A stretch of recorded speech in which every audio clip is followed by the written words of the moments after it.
दरवाजा crater. Turkmenistan में यह अजीब चीज हमें देखने को मिली। यहाँ एक ऐसा स्थान है जो डरावना तो है ही, साथ में जो भी इसे देखने आता है वो इसके बारे में बस पूछता रहता है, लेकिन ये क्या है और क्यों है इसके बारे में किसी को कुछ नहीं पता चलता। यहाँ के लोग इसे नर्क का दरवाजा कहते हैं। कमाल की बात यहाँ ये है कि यह गड्ढा अभी हाल ही में बना है और लोगों को इसके बारे में ज्यादा जानकारी अभी नहीं। वैसे इसकी कहानी बहुत मजेदार है। 1971 में लोगों को यहाँ धरती से एक छोटी सी आग की लपट निकलती हुई दिखाई दी और लोगों ने जब वहां खुदाई करनी शुरू कर दी तो एकदम से धरती का एक बड़ा सा हिस्सा खिसक गया। वहां काम कर रही मशीन भी इसी गड्ढे में समा गई और तब से लेकर आज तक ये निरंतर जल रहा है और इस आग के गड्ढे को देखने के लिए लोग दुनिया भर से यहाँ आते हैं। हौकदलूर वैली। दुनिया में सिर्फ मानव ही नहीं जो अपने लिए फव्वारा बना सकते हैं, प्रकृति खुद भी अपने आप के लिए फव्वारा बना लेती है, जिसे हम आम भाषा में गीजर्स कहते हैं। और दुनिया भर में सबसे फेमस फव्वारा जो है आइलैंड की हौकादालूर वैली में पाया जाता है। जब इसमें से पानी निकलना शुरू होता है तो आप शायद विश्वास न करें, पर वो पानी 70 मीटर की ऊंचाई तक चला जाता है और जब ये शांत होता है तो एक बड़ा सा पानी का गुब्बारा दिखाई देता है जिसका रंग पूरी तरह से नीला होता है। आमतौर पर यह फव्वारा हर 10 मिनट बाद पानी का एक उछाल मारता है और वो पानी पूरे 70 मीटर तक ऊपर जाता है। जरा सोच कर देखिए, पानी को 70 मीटर तक ऊपर फेंकने के लिए प्रकृति कितना जोर लगा रही होगी। केनो क्रिस्टल्स।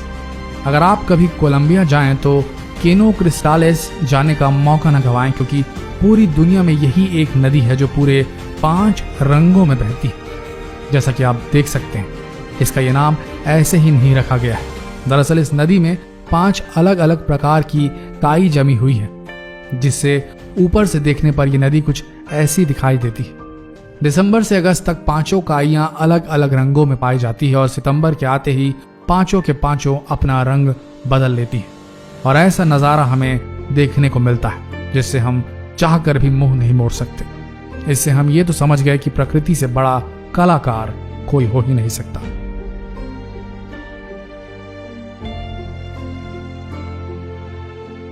वाइटोमो केव्स। कभी आप दुनिया के उस कोने में जाएं जहां न्यूजीलैंड है तो आपको एक अलग ही नजारा देखने को मिलेगा। यहाँ आपको एक ऐसी गुफा देखने को मिलेगी जो पूरी सितारों से भरी हुई है। असल में ये कोई असली सितारे नहीं, लेकिन ये सितारों से कम भी नहीं। चलिए अब हम इन्हें सितारा बोलना बंद कर देते हैं, क्योंकि असलियत में ये जिंदा प्राणी है। जी हाँ, ये एक तरह का फंगस है जो पूरी दुनिया में इसी जगह पर पाया जाता है।